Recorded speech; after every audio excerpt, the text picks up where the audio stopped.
이 고린도 후서는 사도 바울 개인에게 있어서 마음 아픈 사연이 있는 성경입니다.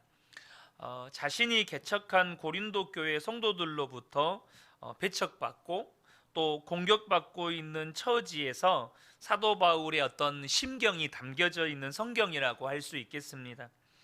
사도 바울이 개척한 이 고린도 교회는 굉장히 문제가 많았습니다. 우리가 고린도전서 강해를 나누면서 고린도 교회가 어떤 문제들이 있었는지에 대해서는 이미 또 언급을 했으니까요. 그 어려움이 전혀 해결되지 않고 있었기 때문에 할 수 없이 사도 바울이 이 고린도 교회를 방문을 합니다. 그런데 방문한 사도 바울을 앞에 두고 이 사도 바울을 강력하게 반대하고 비난하는 그런 이들을 만나게 되는 거죠. 사도 바울로서는 입장이 난처한 겁니다. 또 짧은 시간에 그 문제를 다 해결할 수도 없고 전도 여행은 계속해야 하는 상황에서 사도 바울은 전도 여행을 마치고 다시 가려고 했으나 갈 수 없는 형편에 있었습니다. 어쨌든 그러한 상황 가운데에서 이렇게 편지를 쓰게 되는데, 이 고린도전서는 이 고린도 교회가 가지고 있는 문제에 대해서 이렇게 편지를 쓰다 보니까 거기에 대해서는 강한 어조로 책망도 하고 또 무서운 경고도 하는 편지를 쓸 수밖에 없었습니다. 여러분, 사도 바울도 사람이잖아요. 우리가 강하게 책망하고 무섭게 경고하는 어조로 이렇게 편지를 보내놓으니까 사도 바울의 마음이 편하겠습니까? 그렇지 않죠.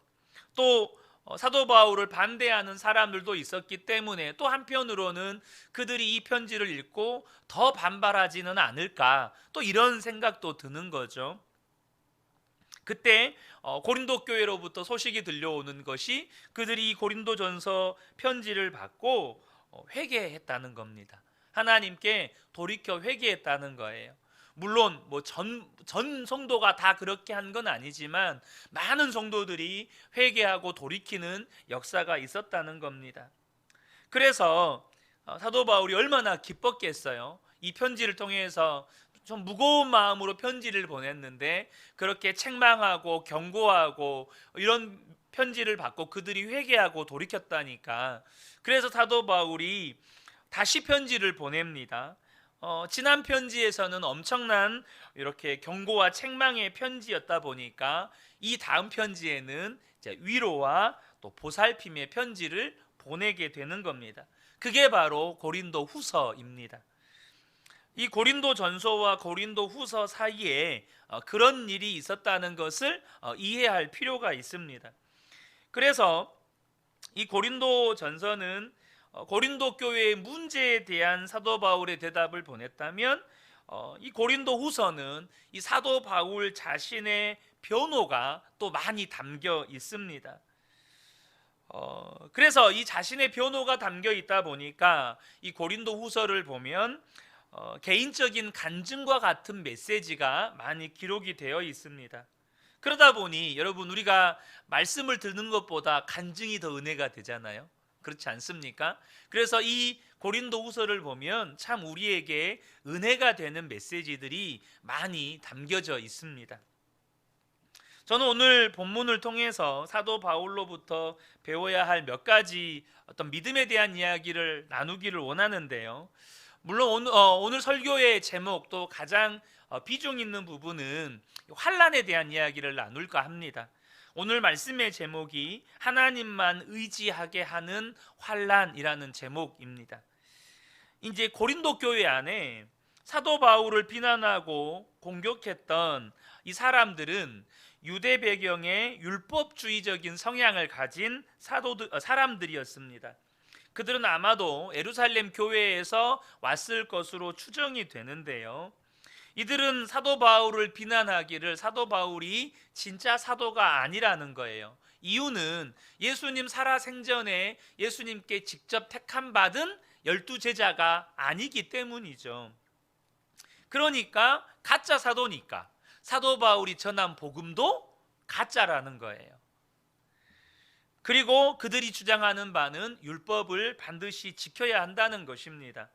당시에는 여러분 신약 성경이 없었습니다. 구약의 율법밖에 없었어요. 그러니까 구약의 율법밖에 없는 상황에서 구약의 율법을 지켜야 한다고 강조하니까 뭘 모르는 이 고린도 교회 성도들은 야 진짜 그런가 보다 막 따라가는 거예요. 성경이 구약밖에 없으니까. 그래서 상당한 세력을 형성을 합니다. 그런 형편 속에서 고린도 후서를 써야 했기 때문에 이 고린도 후서는 그 시작부터 자신이 진정한 사도임을 밝힙니다. 1절을 보면 하나님의 뜻으로 말미암아 그리스도 예수의 사도된 바울 이렇게 소개를 합니다. 사도 바울은 분명히 예수님으로부터 하나님의 뜻에 의해 사도가 되었다고 이렇게 소개합니다. 사도 바울이 이렇게 이야기하는 건 자기의 자존심이 상해서 하는 말이 아닙니다. 여러분, 사도 바울은 그리스도의 복음을 위해서, 예수 그리스도를 위해서 모든 것을 여러분 배설물로 여긴다고 했습니다. 그러니까 사실 사도라고 하는 직함, 사도라고 하는 그 어떤 그의 부르심 자체로는 사도 바울이 막 그것을 가지고 사람들에게 막 내가 사도다, 내가 이런 사람이다 한 번도 그렇게 내세운 적이 없어요. 그런데 문제는 뭐냐 하면 가짜 사도라고 공격하고 가짜 사도라고 공격받다 보니까 그가 전한 복음 또한 가짜가 돼버리는 거예요. 성도들에게 그렇게 인식이 돼버리는 거예요. 가짜 사도가 전한 말씀은 가짜 복음이다. 그러니까 사도 바울은 그들에게 자신이 사도라는 것을 증명해야 했습니다.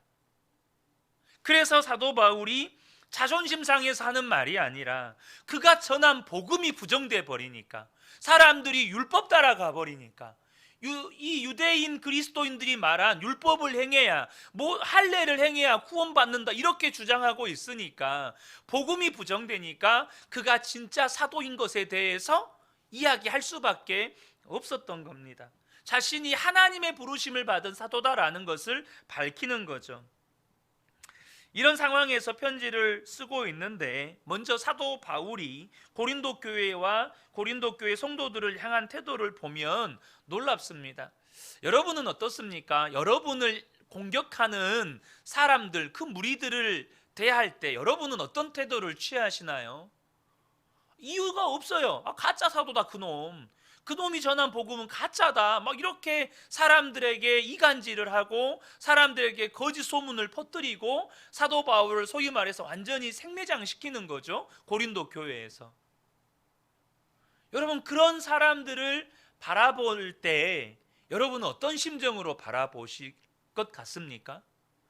오늘 본문의 사도 바울은 그런 그들을 향해서 뭐라고 이야기하냐면 1절 하반절인데요. 고린도에 있는 하나님의 교회와 또 온 아가야에 있는 모든 성도에게 라고 이야기합니다. 그러니까 사도 바울은 인간적인 눈으로 고린도 교회와 성도들을 본 게 아니고 주님의 눈으로 그들을 바라보고 있다는 거예요. 여러분이 그런 일을 당하면 저건 교회도 아니다, 저건 사람도 아니다, 여러분 이런 태도를 취하지 않겠어요? 내가 걔네들한테 무슨 잘못을 했다고, 도리어 내가 그들을 섬기려고 얼마나 내가 헐벗고 굶주리면서 저들을 섬겼는데, 얼마나 사랑으로 섬겼는데, 이런 태도를 취할 것 같잖아요. 그런데 여전히 사도 바울은 그들을 향하여서 하나님의 교회고 성도다 이런 태도를 취하고 있는 겁니다. 인간적인 기준으로 보는 게 아니라 주님의 눈으로 보고 있는 거예요. 우리가 인간적인 기준으로 보면 교회도 성도들도 문제가 많죠. 그런데 그 문제가 많은 속에서도 여전히 주님은 역사하고 계십니다. 여러분 믿으십니까? 주님이 역사하시니까 교회로 모여 있는 거예요. 여러분 주님이 우리를 하나님께로 이끌지 않으면 누구도 하나님께 나아올 수 없다는 거 아시죠? 마찬가지로 성도들도 미숙합니다. 이 말 저 말에 흔들리기도 합니다. 그럼에도 불구하고 여전히 그 성도들 안에 성령님께서 역사하셔서 예수님을 주님이라고 고백하는 성도된 증거를 가지고 있는 거예요. 그래서 사도 바울은 고린도 교회는 하나님의 교회고 고린도 교회 성도들은 성도들이라고 말하는 겁니다. 여러분, 이것이 우리가 반드시 가져야 하는 믿음의 태도입니다. 우리가 때때로 교회를 보면 실망스러울 때가 있고 또 어떤 성도를 보면 실망스러울 때가 있습니다. 저 사람이 진짜 예수 믿는 사람이 맞나? 그럴 때 우리가 인간적인 눈으로만 보면 일단은 비난하죠. 그리고 좌절하고 인간관계를 포기해버리고 그냥 그렇게 사는 거예요. 근데요, 저와 여러분이 반드시 주님의 마음으로 또 주님의 눈으로 볼 수 있어야 합니다. 이것이 저와 여러분이 오늘 이 본문을 통해서 사도 바울을 통해서 배워야 할 첫 번째 믿음입니다. 주님의 마음으로, 주님의 눈으로 바라보는 것. 제가 올해 하나님 앞에 정말로 간구하는 제 개인적인 기도 제목이 뭐냐면 하나님의 마음과 하나님의 눈물을 구하는 겁니다. 여러분, 목사인 저부터가 우리 성도님들을 바라볼 때 하나님의 마음으로 바라보고 하나님의 눈으로 바라보는 게 정말 필요합니다. 제 안에 하나님의 마음이 없으면 성경은, 제가 알고 있는 하나님의 말씀은 어떤 말씀도 우리 성도님들을 판단하고 정죄하는 칼날이 돼버려요. 그러나 제 안에 하나님의 마음이 있고 하나님의 눈이 있으면 제가 가지고 있는 이 하나님의 말씀은 우리 성도님들을 살리는 생명의 말씀이 됩니다. 여러분, 저를 위해서도 기도해 주시기를 부탁드립니다. 우리가 정말로 하나님의 마음과 하나님의 눈으로 볼 수 있어야 된다는 거죠. 교회가 문제가 생길 때 목사의 마음으로 해결 안 됩니다. 성도의 마음으로도 해결 안 돼요. 가정에 문제가 생길 때요, 남편의 마음, 아내의 마음, 부모의 마음, 자녀의 마음으로도 가정의 문제 해결 안 됩니다. 오직 주님의 마음으로만 해결이 됩니다. 주님이 보시는 눈으로 서로를 보아야 많은 문제 가운데서도 역사하시는 주님이 보이는 겁니다. 우리가 남편의 마음, 또 아내의 마음, 부모의 마음, 자녀의 마음으로 보니까 문제만 보이는 거예요.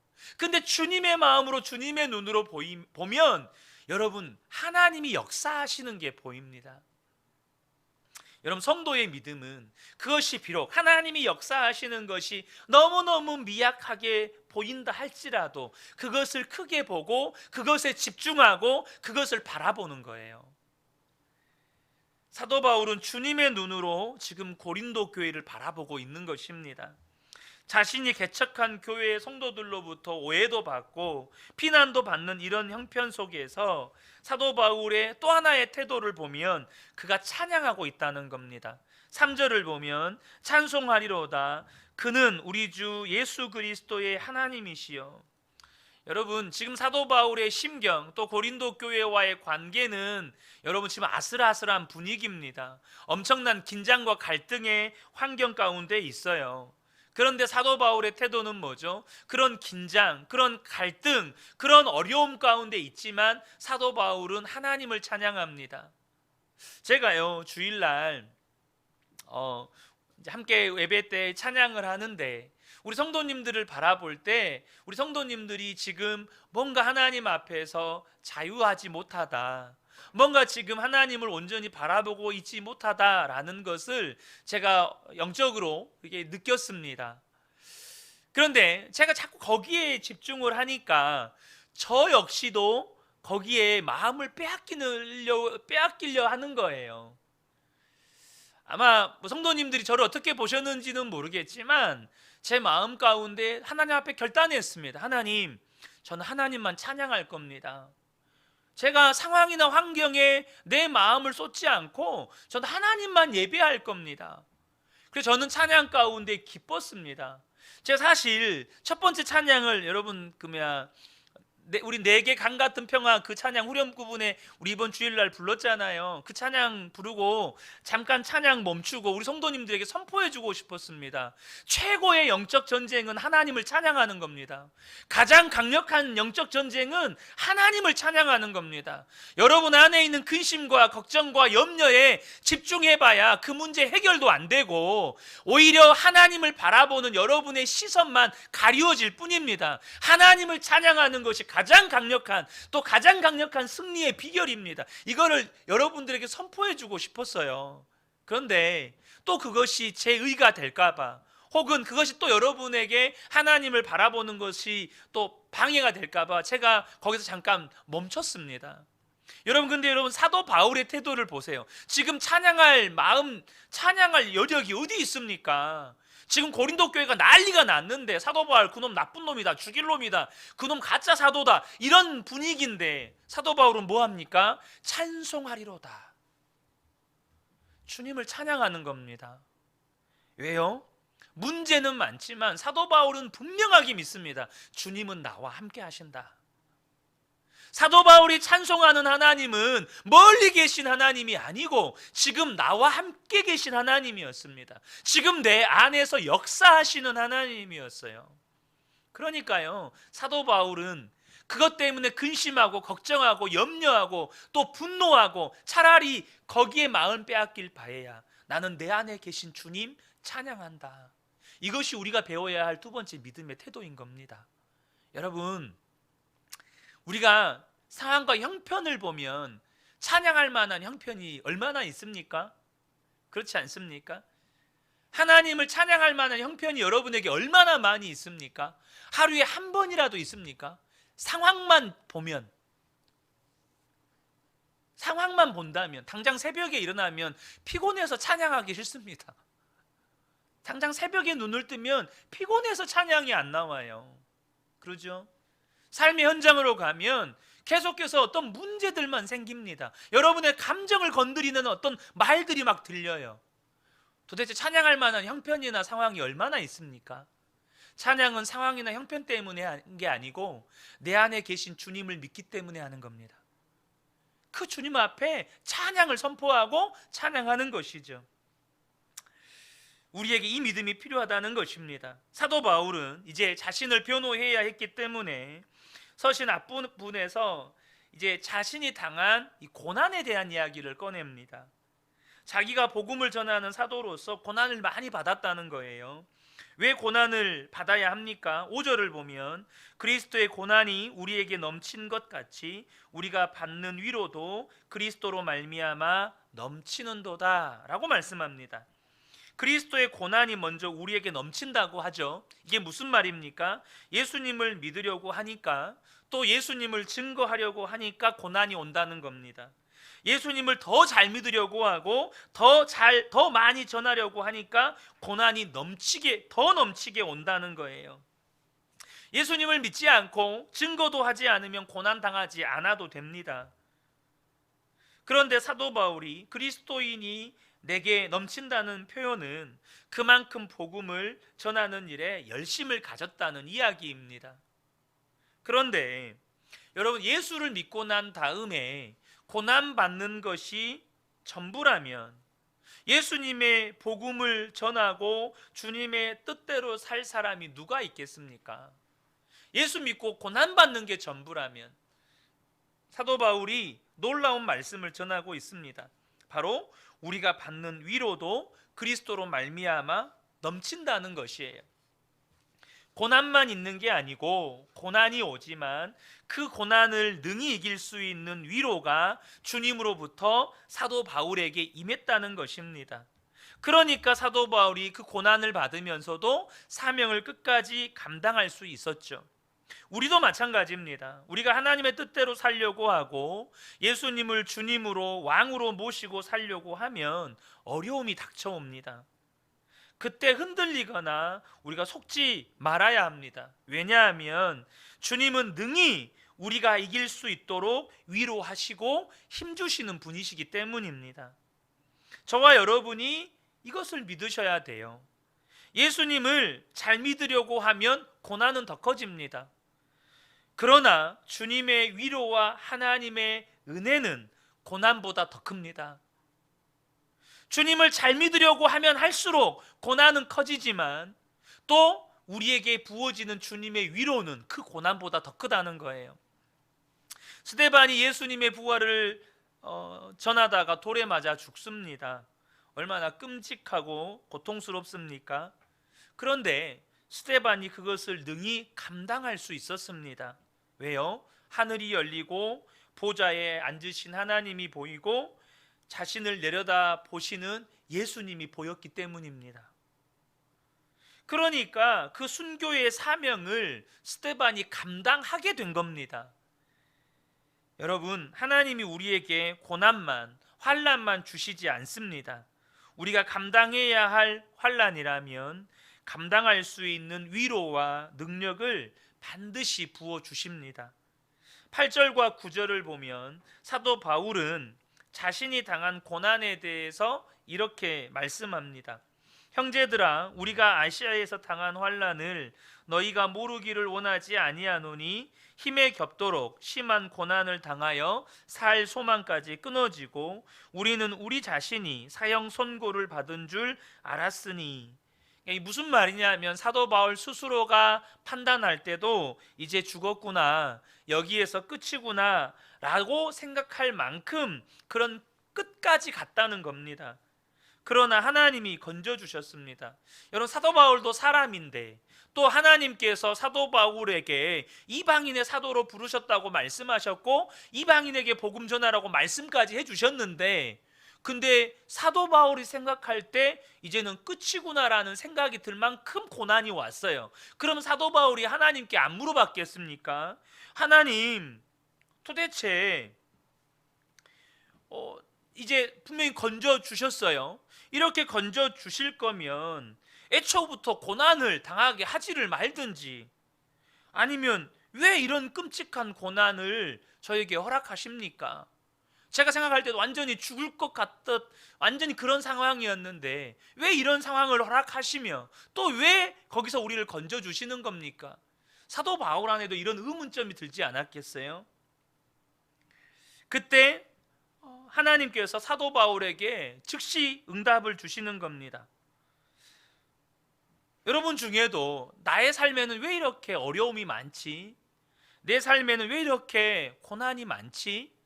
아마 이렇게 생각되는 분들이 계시다면 이 9절 하반절의 말씀을 마음에 깊이 새기시기를 축복합니다.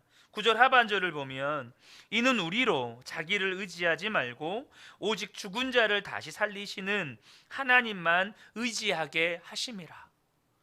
하나님께서 사도 바울에게 깨우쳐 주신 거예요. 도대체 왜 이런 환난을 주셨으며 왜 나를 거기서 건져 주셨습니까? 그거는 자기 자신 의지하지 말고 오직 죽은 자까지도 살리시는 하나님만 의지하면서 살아라. 이것을 깨우쳐 주시고 이것을 가르쳐 주시기 위해서 그런 고난을 주셨다는 거예요. 왜 우리에게 환난이 옵니까? 우리가 더 이상 자기 자신 의지하지 않고 죽은 자도 살리시는 하나님만 의지하게 하시려고. 그것만이 살 길이니까. 여러분, 이것이 우리가 오늘 본문을 통해서 반드시 취해야 할 여러분 믿음입니다. 여러분, 고난 속에서 우리가 뭘 배워야 합니까? 나 의지하지 말고 하나님만 의지하자. 오직 하나님만 의지하자. 하나님은 죽은 자도 살리신다. 여러분, 죽은 자도 살리시는 하나님이시라면 우리 아직 안 죽었잖아요. 아직 안 끝났잖아요. 주님 살리십니다. 주님만 의지하면 살리세요. 우리는요, 조금만 편해지면 자기도 모르게 자기를 의지하며 살게 됩니다. 근데요, 그게 망하는 길인 것을 아셔야 합니다. 자기를 의지하고 살았기 때문에 가정 문제도 안 풀리고 내 삶도 온통 뒤죽박죽이고 신앙생활조차도 어려워지는 겁니다.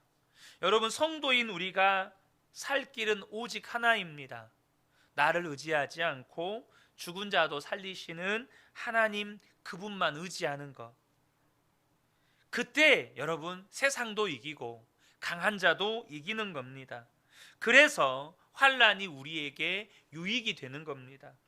우리가 영적으로는 더 강해지니까요.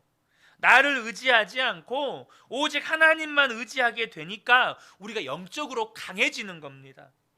그래서 사도 바울이 이 사실을 깨닫고 나서 그 다음부터는요, 앞으로 닥쳐올 환난도 어려움도 두려운 마음이 사라지는 겁니다. 사도 바울이 여러분 그렇게 고백하잖아요. 나의 달려갈 길과 주 예수께 받은 사명, 곧 은혜의 복음을 전하는 것을 마치려 하면은 나의 생명도 조금도 귀한 것으로 여기지 아니하노라. 사도 바울이 이제 안 두려운 겁니다. 안 두려운 거예요. 여러분, 저와 여러분 안에 이 믿음이 부어지기를 예수님의 이름으로 축복합니다. 10절 말씀을 보십시오. 그가 이같이 큰 사망에서 우리를 건지셨고 또 건지실 것이며 이후에도 건지시기를 그에게 바라노라. 여러분, 사도 바울은 이제 그런 고난에서 건지신 하나님을 경험하다 보니까 어떤 문제가 닥치더라도 이제 겁이 안 나는 겁니다. 그리고 오히려 희망이 생기는 거예요. 여러분, 우리가 어려움을 겪게 되면 그때 당시에는 힘들게 느껴지지만 여러분, 그 시간을 우리가 믿음으로 지내다 보면 우리 스스로가 믿음이 커져 있음을 느낄 때가 있습니다. 그래서 어떤 어려움이 와도 믿음이 흔들리지 않게 되는 거죠. 그런데 사도 바울은 이런 희망이 사도 바울 자신만을 위한 것이 아님을 알았습니다. 지금 자신의 고난을, 자신이 겪었던 환난을 이 고린도 교회 성도들과 함께 나누고 있잖아요. 지금 사도 바울이 복음을 전해서 예수를 믿게 된 고린도 교회 성도들도 사도 바울과 유사한, 아니 똑같은 그런 고난을 겪습니다. 그런데 그때 당시 이 고린도 교회 성도들이 사도 바울을 보면서 사도 바울이 저렇게 고난을 겪었었는데 하나님께서 지켜주셨구나, 하나님께서 사도 바울과 함께 하시는구나, 그러면 우리도 함께 하시겠지, 우리도 그 하나님을 믿으니까, 우리도 그 고난에서 건져주시겠지, 우리도 그 하나님을 믿으니까. 그래서 그때 당시 환난당하는 교회와 성도들이 이 사도 바울을 통해서 위로를 받고 믿음을 갖게 되는 거죠. 여러분, 저와 여러분이요, 사도 바울의 여러분 명령을 기억하셔야 합니다. 사도 바울이 이런 명령을 해요. 환난을 당해도 기뻐하라는 겁니다. 로마서 5장 3절과 4절입니다. 다만 이뿐 아니라 우리가 환난 중에도 즐거워하나니 이는 환난은 인내를, 인내는 연단을, 연단은 소망을 이루는 줄 알미로다. 여러분, 환난을 만났을 때 기뻐할 수 있는 믿음이 저와 여러분에게 있기를 축복합니다. 이 환난이 나를 영적으로, 또 나의 믿음이 더욱더 강해지게 만들겠구나. 야고보서에서도 이렇게 이야기합니다. 내 형제들아, 너희가 여러 가지 시험을 당하거든 온전히 기쁘게 여기라. 여러분, 성도는 환난을 만나면 정금같이 되는 겁니다. 성도는 환난을 만나면 믿음이 강해지는 겁니다. 그 사람이 성도예요. 근데 환난을 만났는데 믿음 다 잃어버리고 교회도 떠나고 주님도 떠나요. 그러면 여러분, 그 성도는 이름은 성도였지만, 모양은 성도였지만 진정한 성도라고 말하기 어려운 겁니다. 우리 교회 성도님들 면면을 살펴보면 참 어려움을 많이 겪으신 것 같아요. 근데 여러분, 지금까지 어려움을 겪어오면서 여러분들 안에도 분명하게 말할 수 있는 게 있을 거예요. 그게 뭐냐 하면 그 어려움들 때문에, 그 환난들 때문에 지금 내가 있는 것이다. 여러분, 거기에 동의하지 않으십니까? 그 환난이 없었다면, 그 어려움이 없었다면 나는 주님을 찾지도 않았을 거고, 주님께 부르짖지도 않았을 거고, 주님 앞에 나아가지도 않았을 거고. 그런데 그 환난 속에서 내가 주님을 찾고 주님께 부르짖고 주님 앞에 엎드렸을 때 분명히 그 시간은 고통이었고 너무너무 힘들었지만 어느새 내 영혼은 단단해져 있는 겁니다. 어느새 내 믿음은 여러분 강해져 있는 거예요. 여러분, 그렇지 않습니까? 이게 우리에게, 성도에게 주신 은혜예요. 환난은 성도를 강하게 만들어요. 환난은 성도의 믿음을 연단합니다. 그러므로 저와 여러분이 환난을 만났을 때 이제는 두려워하지 않게 되기를 축복합니다. 환난은 우리에게 크게 유익을 줘요. 우리를 더 강하게 만들어주고, 이제는 더 이상 나를 의지하지 않고 죽은 자도 살리시는 하나님만 의지하게 만들어줍니다. 루스 우스터만이라는 화가가 있습니다. 아이들이 벽에 낙서를 하거나 종이에 낙서를 하면 그 화가는 그냥 내버려 둔대요. 우리 같았으면 야단치면서 낙서를 못하게 할 텐데, 그분은 그냥 아이들이 낙서를 하는 것을 그냥 방치한대요. 그러다가 아이들이 낙서하고 놀다가 가버리면 애들이 낙서한 곳에다가 색깔을 칠하고 거기에 붓을 덧대서 기가 막힌 미술 작품을 만들어낸다는 거예요. 이진희 목사님이 광야에 살다라는 책에서 이 이야기를 요셉에게 그대로 적용해서 이야기를 풀어내셨습니다. 하나님은 낙서를 작품으로 바꾸실 수 있는 분이다. 창세기 50장 20절에 하나님은 그것을 손으로 바꾸사라고 말씀하셨습니다. 사람들이 요셉의 그림을 망쳐놓았습니다. 요셉의 형들, 그리고 미디안 상일들, 보디발과 그의 아내, 이 모든 사람들이 요셉의 인생의 그림을 망쳐놨어요. 그래서 요셉의 인생의 그림은 엉망이 됐습니다. 그런데 하나님께서 망쳐진 요셉의 인생을 멋진 그림으로 바꾸셨습니다. 여러분, 그렇지 않습니까? 여러분, 혹시 지금까지 누군가가 여러분의 인생을 망쳐 놓았다고 생각되는 분이 계십니까? 혹은 지금도 그 사람 때문에 내 인생이 엉망이 됐다, 그 사람 때문에 내 인생이 낙서투성이다, 혹시 그런 분이 계십니까? 여러분, 절대로 여러분의 인생을 망가뜨리거나 낙서한 사람을 원망하지 않게 되시기를 축복합니다. 왜요? 우리에게는 하나님이 계십니다. 위대한 예술가, 여러분, 위대한 화가 하나님이 계세요. 하나님은 어떤 엉망인 인생도 기가 막힌 작품으로 만들어내시는 하나님이십니다. 이 시간 잠깐 루스 우스터만의 그림 몇 점을 잠깐 보도록 하겠습니다.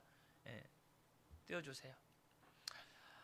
이것이 그 딸아이가 해놓은 낙서입니다. 근데 제 오른편이죠. 오른편은 그 낙서를 이렇게 예술로 바꿔놓았습니다. 여러분, 이 그림에서, 왼쪽 그림에서 오른쪽 그림이 보이시나요? 여러분의 상상에서는 왼쪽 그림에서 오른쪽 그림이 보이시나요? 근데 위대한 작가에게는 이 낙서 속에 아름다운 여인이 보이는 겁니다. 자, 왼쪽 그림에서 무엇이 보이시나요? 근데 위대한 작가에게는요, 코끼리가 보입니다.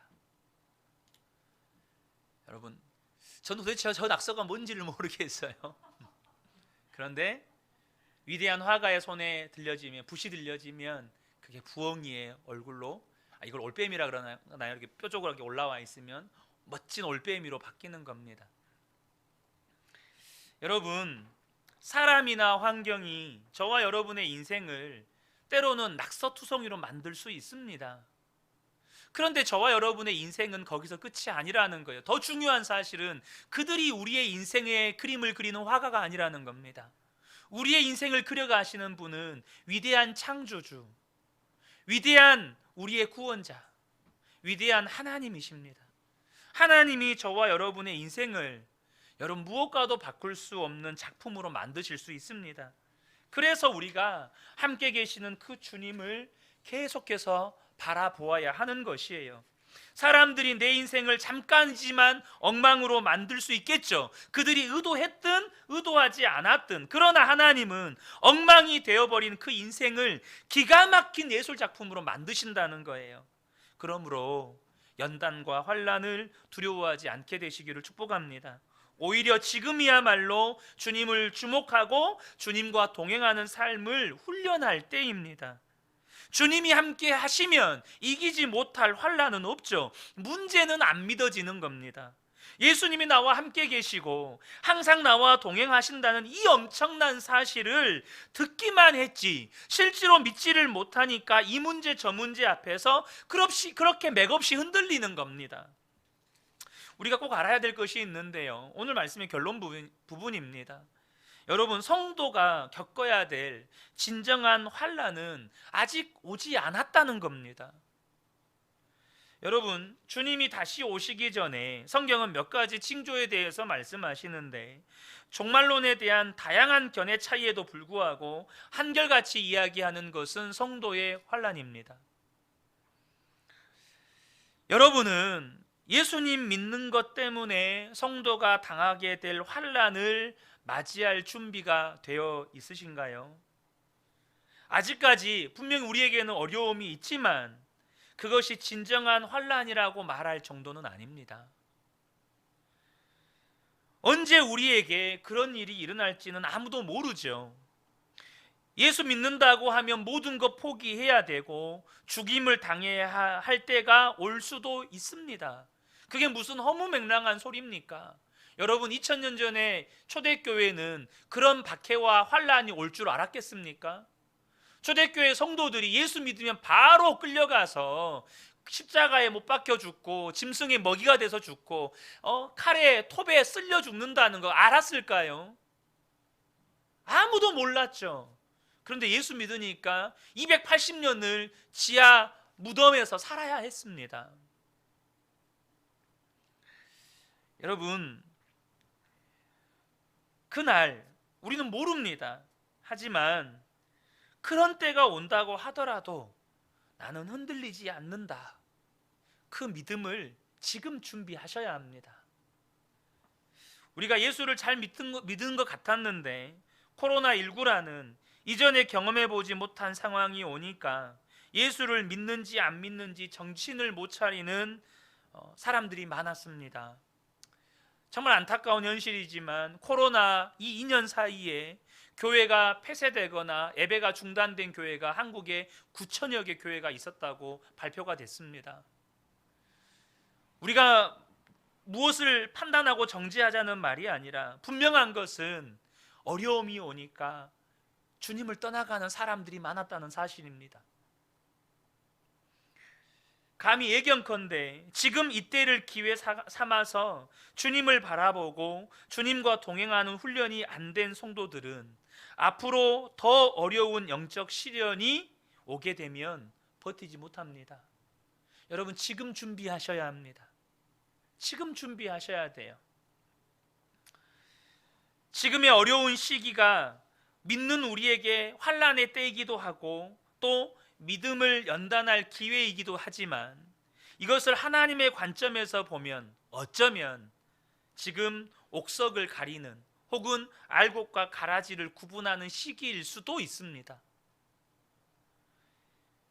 정말로 우리의 믿음을 점검해야 할 때인 거죠. 우리 안에 계신 예수님 정말로 믿음으로 바라보셔야 합니다. 그 주님께 우리의 문제를 진짜 맡기고 이제는 주님께 순종만 하며 삶을 사는 일이 우리에게 지금 가장 중요한 문제입니다. 환난이 오고 어려움이 오는데 주님 살려주세요, 도와주세요, 구해주세요, 힘들어요, 이런 기도만 하고 있을 수 없는 겁니다. 여러분, 지금의 어떤 어려움들이 분명히 있으실 거예요. 그런데 그 어려움을 허락하신 이유는 저와 여러분의 믿음을 정금과 같이 훈련하시고 연단하시고 강하게 하시려고 주님이 그렇게 하신 겁니다. 그러므로 저와 여러분이 삶에서 경험하는 그런 환난 속에서 더욱더 강한 믿음의 사람으로 여러분 성장하고 성숙되어지시기를 축복합니다. 코로나19뿐만 아니라 모든 환난을 더욱더 주님 바라보고 주님과 동행하기 위한 최고의 연단의 과정, 훈련의 과정으로 삼으시는 저와 여러분 되시기를 예수님의 이름으로 축복합니다. 아멘.